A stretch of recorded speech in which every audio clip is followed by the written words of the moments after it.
প্রিয় ছাত্রছাত্রীরা, এখানে যে মডেলটা আমরা দেখতে পাচ্ছি সেই মডেলটা হলো ফিমেলের একটা পেলভিক ক্যাভিটির মিডলাইন সেকশনের মডেল, মিডলাইন অথবা মিড স্যাডেটাল সেকশনের পেলভিক ক্যাভিটির মডেল। এখানে আমরা আইডেন্টিফাই করি প্রথমে কি কি দেখতে পাচ্ছি।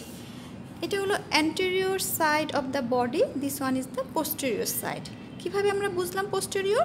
দেখো এখানে দেখা যাচ্ছে এগুলো হলো ভার্টিব্রা, লাম্বার ভার্টিব্রা, এটা হলো স্যাক্রাম এবং এগুলো হলো ভার্টিব্রাল স্পাইন, এটা ভার্টিব্রাল ক্যানেল। তো আমরা বুঝতে পারছি যে ভার্টিব্রা বা স্যাক্রাম দিয়ে আমরা বুঝতে পারছি এটা হচ্ছে পোস্টেরিয়র সারফেস। এছাড়াও আমরা দেখতে পাচ্ছি যে this one is the rectum, this is anal canal, this is uterus এবং this one is vagina. In front of the uterus this is urinary bladder, urethra, এবং এই ব্লু কালার স্ট্রাকচার দিয়ে বোঝানো হয়েছে পিউবিক সিম্ফাইসিস, এবং এটা হচ্ছে fat, antero abdominal ওয়ালের যে ফ্যাট থাকে, ফিমেলের বডিতে অনেক বেশি ফ্যাট থাকে এবং এর জন্য এটা অনেক মোটা করে দেখানো হয়েছে। তাহলে this is the anterior side of the body, this is the posterior side of the body. এখন এখানে আমরা ইউটেরাসের পার্টসগুলো জেনে নিই। ইউটেরাসে তিনটা পার্টস থাকে, এটা হচ্ছে ফান্ডাস, এই অংশটুকুকে বলা হয় ফান্ডাস। এখান থেকে এই পর্যন্ত এই পুরো অংশটুকু this is the body of the uterus, এবং এর নিচে এই অংশটুকু এটাকে বলা হয় সার্ভিক্স। সার্ভিক্সটাকে আমরা কিভাবে আইডেন্টিফাই করব? সার্ভিক্সের বাইরের দিকে একটা কনস্ট্রিকশন থাকে, সেই কনস্ট্রিকশনটাকে বলা হয় ইথমাস। তাহলে বাইরে আমরা ইথমাস দেখে সার্ভিক্সের লিমিটটা জানতে পারবো, এবং ওই ইথমাস বরাবর ভিতরের দিকে যে জায়গাটা থাকে এই জায়গাটাকে বলা হয় ইন্টারনাল অস। হ্যাঁ, দুইটা অস থাকে, এটাকে হচ্ছে ইন্টারনাল অস এবং নিচের এই জায়গা থাকে এক্সটার্নাল অস। তাহলে ইন্টারনাল অস থেকে এক্সটার্নাল অস পর্যন্ত সার্ভিক্সের এক্সটেনশন, এবং বাইরে থেকে যদি আমরা চিনতে চাই তাহলে আমরা যেখানে কনস্ট্রিক্টেড পার্ট সেই অংশটুকুকে বলা ইথমাস, সেটা দেখে আমরা সার্ভিক্সের শুরু বা শেষটা জানতে পারবো। মাঝে এই জিনিসটা দিয়ে বোঝানো হয়েছে ইউট্রাইন ক্যাভিটি। ইউট্রাইন ক্যাভিটি ফান্ডাসে থাকে না, এটা বডিতে থাকছে, এবং এই ক্যাভিটিটাই যখন সার্ভিক্সের দিকে আসছে তখন এটাকে আমরা বলছি ক্যানেল, সার্ভাইকাল ক্যানেল। সার্ভিক্সের কিছু অংশ ভ্যাজাইনার মাঝে ঢুকানো থাকে, এই জন্য সার্ভিক্সের দুটো পার্ট। ইউটেরাসের দিকে যে পার্টটা, সেই পার্টটাকে বলা হয় supra vaginal part of the cervix, এবং ইউটেরাসের মাঝে যেই অংশটুকু ঢুকানো থাকে সেটাকে বলা হয় vaginal part of the cervix. এখন আসো পেরিটোনিয়াল রিফ্লেকশনটা জানি, যেটা খুব বেশি জিজ্ঞেস করে প্রফে, খুব ইম্পর্টেন্ট এই জিনিসটা জানা। রেকটামের কে আমরা তিন ভাগে ভাগ করি, আপার 1/3, মিডিল 1/3 এবং লোয়ার 1/3। আমরা জানি যে রেকটামের পোস্টেরিয়র সারফেস পুরোটাই নন পেরিটোনিয়াম এরিয়া, নন পেরিটোনিয়াল এরিয়া মানে এখানে কোনো পেরিটোনিয়াম থাকছে না। আপার 1/3 অফ দ্য রেকটামের দুই পাশে পেরিটোনিয়াম থাকবে, একটা হচ্ছে অ্যান্টেরিয়র দিকে, অ্যান্ট্রো সারফেসের দিকে, এবং অন ইচ সাইড মানে ল্যাটারালিও পেরিটোনিয়াম দিয়ে কাভার থাকবে। মিডিল 1/3 ক্ষেত্রে শুধুমাত্র অ্যান্টেরিয়র সারফেসে পেরিটোনিয়াম থাকবে, ল্যাটারাল বা পোস্টেরিয়র সারফেসে পেরিটোনিয়াম থাকবে না। তাহলে যখন আমরা রিফ্লেকশনটা বলবো তখন আমরা এভাবে বলবো যে anterior surface of the upper 2/3 of the rectum is covered by peritoneum, then peritoneum reflected at the level of posterior fornix. Supravaginal part যে জায়গাটা সার্ভিক্সের তার পিছনের যে অংশটুকু সেটাকে বলা হয় ফর্নিক্স, হ্যাঁ, পোস্টেরিয়র ফর্নিক্স। তো পেরিটোনিয়ামটা এদিক দিয়ে এসে পোস্টেরিয়র ফর্নিক্সের লেভেলে এসে রিফ্লেক্ট করে গিয়ে posterior surface of the vaginal part of the সার্ভিক্সকে কাভার করবে, posterior surface of the body of the সার্ভিক্সকে ইউটেরাসকে কাভার করে cover the fundus, then antero surface of the body of the uterus হয়ে at the level of isthmus কনস্ট্রিকশনের লেভেলে এসে এটা আবার রিফ্লেক্ট করে যাবে। It again reflect and cover the superior surface of the urinary bladder হয়ে অ্যান্টেরো অ্যাবডোমিনাল ওয়ালের সাথে ব্লেন্ড করে যাচ্ছে।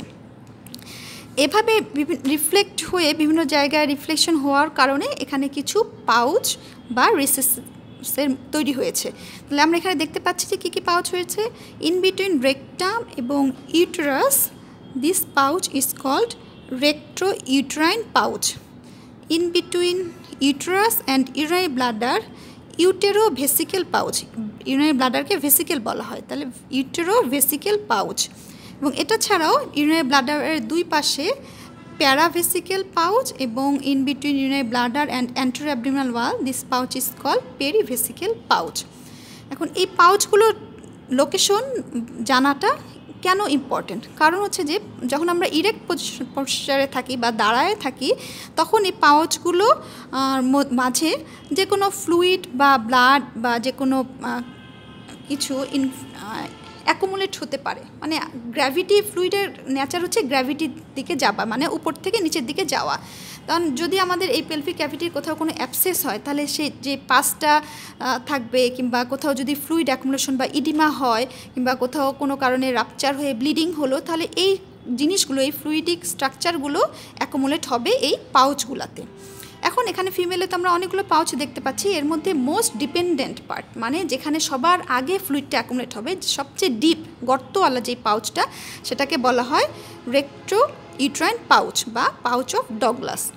ইন বিটুইন রেক্টাম অ্যান্ড ইউট্রাসের মাঝে এই পাউচটা থাকে, this is called recto uterine pouch or pouch of Douglas. This is the most dependent part in case of female. কেন এটা ক্লিনিক্যালি ইম্পর্টেন্ট? কারণ কখনও যদি কারো রাপচার একটোপিক প্রেগনেন্সি হয় বা কোনো ইনফেকশনের কারণে পাস অ্যাকুমুলেট হয়, তাহলে সবার প্রথমে আমরা এখানে দেখতে পারবো। ইনভেস্টিগেশন করার সময় তখন আমরা এই জায়গাটা খুঁজবো যে এখানে কোনো ব্লাড অথবা পাস কিংবা কোনো ফ্লুইড অ্যাকুমুলেট হয়েছে কি না। এই জন্য এই pouch of Douglas or recto-uterine pouch is most dependent part and clinically important in case of female. এখন আসো আমরা মেলের পাউচগুলো, পেরিটোনিয়াল রিফ্লেকশনটা জেনে পাউচগুলো সম্বন্ধে একটা ধারণা নিই। এটা একটা মেলের মডেল, সেম মিডলাইন সেকশন বরাবর করা হয়েছে, এটা মেল পেলভিসের মডেল। এখানে আমরা দেখতে পাচ্ছি যে এটা হচ্ছে anterior surface of the anterior side of the body, this one is posterior side, this is the sacrum, this is the lumber vertebra, spinous process of the lumber vertebra. এবং এখানে আমরা দেখতে পাচ্ছি in front of the sacrum, lower 2.5 portion of the sacrum, this one is related to rectum and urinary anal ক্যানেল। তাহলে এটা হচ্ছে rectum, this one is anal ক্যানেল। এবং এখানে এই যে সেকশনটা দেখতে পাচ্ছি, this is the cut section of sigmoid colon. এবং এই যে সিগময়েড কোলনটা স্যাক্রামের আপার 2.5 ভার্টিব্রা রিলেশনে থাকে, পেলভিক সারফেস অফ দ্য স্যাক্রামের আপার 2.5 বরাবর এটা থাকছে। হ্যাঁ, তো এই সিগময়েড কোলন নিচে হচ্ছে এটা rectum, this is one is the anal cancel. In front of the rectum this one is the urinary bladder. মানে ইউরিনারি ব্লাডারের সামনে আমরা এখানে একটা স্ট্রাকচার দেখতে পাচ্ছি, সেটা কি? তো সেটা জানার জন্য আমরা একটু নিচ থেকে আসি। এখানে আমরা দেখতে পাচ্ছি যে এটা হচ্ছে পেনিস। হ্যাঁ, পেনিসের পিছনে এটা হলো স্যাক্রাম, স্যাক্রামের মাঝে থাকে হলো টেস্টিস। টেস্টিসের মাঝে এই ব্লু কালারের এটা দিয়ে টেস্টিস বোঝানো হয়েছে, এবং এর মাথার উপরে একটা স্ট্রাকচার, আমরা কমা শেপড একটা স্ট্রাকচার দেখতে পাচ্ছি, এটা হলো epididymis. Head of the epididymis, body of the epididymis এবং টেল অফ দ্য ইপিডিডাইমিস হয়ে এই টেলের কন্টিনিউশন হচ্ছে এই স্ট্রাকচারটা, এটাকে বলা হয় ভাস ডিফারেন্স। ভাস ডিফারেন্সটা এভাবে করে এসে এটা ইউরিনারি ব্লাডারের দুই সাইড দিক দিয়ে ল্যাটারাল পাশ দিয়ে এসে সে ব্লাডারের পিছনে বেজের কাছে আসছে। বেজের কাছে আসার পরে বেজে আমরা এখানে আরেকটা হলুদ রঙের স্ট্রাকচার দেখতে পাচ্ছি ফুলের মতন, এটা হলো স্যামাইনাল ভেসিকেল। এই স্যামাইনাল ভেসিকেলের ডাক্টের সাথে ইউনাইট করে ইজাকুলেটরি ডাক্ট তৈরি করে সে প্রোস্টেটিক ইউরেথ্রাতে ড্রেন করছে। মানে এটা হলো ইউরিনারি ব্লাডার, এর নিচে এই ব্ল্যাক কালার স্ট্রাকচার, এটা হলো প্রোস্টেট, এর মাঝে যে ইউরেথ্রার যে পার্টটা সেটাকে বলা হয় প্রোস্টেটিক ইউরেথ্রা, সেই প্রোস্টেটিক ইউরেথ্রাতে এটা ড্রেন করে। এখন আসো পেরিটোনিয়াল রিফ্লেকশনটা আমরা জেনে ফেলি। সেম রেকটামের ক্ষেত্রে যে ওর পোস্টার সারফেস পুরোটাই নন পেরিটোনিয়াল থাকবে এবং অ্যান্টেরিয়র সারফেসে upper 2.5 portion is covered by peritoneum, then upper 2/3 এর anterior surface is covered by peritoneum, then এটা পেরিটোনিয়ামটা এসে বেস অফ দ্য ইউরিনারি ব্লাডারের কাছে এসে রিফ্লেক্ট করে যাবে। এটা হচ্ছে ইউরিনারি ব্লাডার বেস, রিফ্লেক্ট করে superior surface of the urinary bladder হয়ে অ্যান্টেরিয়র অ্যাবডোমিনাল ওয়ালের সাথে ব্লেন্ড করে যাচ্ছে। তাহলে এখানে আমরা কী কী পাউচ পাচ্ছি? In between rectum and urinary bladder this pouch is called rectovesical pouch. Vesical মানে bladder, rectovesical pouch. And on each side of the urinary bladder এখানে আমি পাবো paravesical pouch and in front of the urinary bladder perivesical pouch. তাহলে এখানে এই পাউচগুলোর মাঝে সবচেয়ে dependent pouch আমরা দেখেই বুঝতে পারছি যে rectovesical pouch. In case of male most dependent pouch is rectovesical pouch. তাহলে মেলের ক্ষেত্রে আমরা ইরেক্ট পোশ্চারে যদি এই পেলভিক ক্যাভিটির মধ্যে কোনো ইনফেকশন বা পাস অ্যাকুমুলেশন হয় কিংবা কোনো ফ্লুইড অ্যাকুমুলেশন হয় সেটা আমরা প্রথমে এখানে দেখতে পাবো।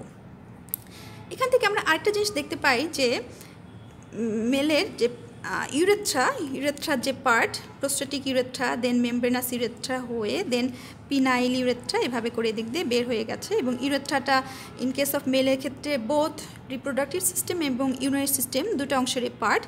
এই মেল ইউরেথ্রাটার ওপেনিং সেটা রেকটামের ওপেনিংয়ের থেকে অনেক দূরে।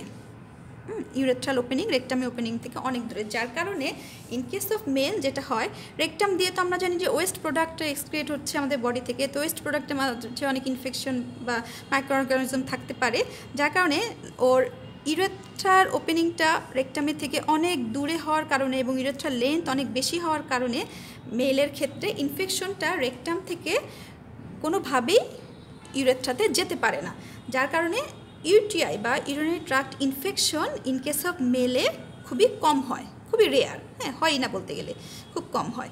তো urinary tract infection in case of male এটা হচ্ছে না, কারণ কি ওর ইউরেথ্রার ওপেনিংটা রেকটামের ওপেনিং থেকে অনেক দূরে এবং length of the urethra is more than the ফিমেলের ক্ষেত্রে এখন আমরা যদি দেখি যে ইউরেথ্রাটা খুব, এটা হচ্ছে urethral opening, urinary bladder, urethral opening, এটা হলো রেকটাল ওপেনিং, আর এই ওপেনিংটা হলো ভ্যাজাইনাল ওপেনিং। তিনটা ওপেনিং ফিমেলের ক্ষেত্রে। একদম সামনে আমরা পাচ্ছি urethral opening, vaginal opening, orifice বা ওপেনিং, অ্যান্ড এটা হচ্ছে অ্যানাল ক্যানেল বা অ্যানাল ওপেনিং। খুব সহজেই স্বাভাবিক এখান থেকে ইনফেকশন খুব সহজেই আমার ভ্যাজাইনাল ওপেনিং দিয়ে বা ইউরেথ্রাল ওপেনিং দিয়ে ফিমেলের ক্ষেত্রে এটা অ্যাসেন্ড করছে, বডির ভিতরে ঢুকে যাচ্ছে, যার কারণে আর ইউরেথ্রাল লেন্থটাও ছোট হওয়ার জন্য ফিমেলের ক্ষেত্রে ইউটিআই বা ইউরিনারি ট্রাক্ট ইনফেকশন খুব কমন, খুব easily urinary tract infection in case of ফিমেলে হয়ে থাকে, যার কারণে হাইজিনটা খুব ভালো মেনটেন করতে হয়, সেই ব্যাপারে অনেক খেয়াল রাখতে হয় মেয়েদেরকে।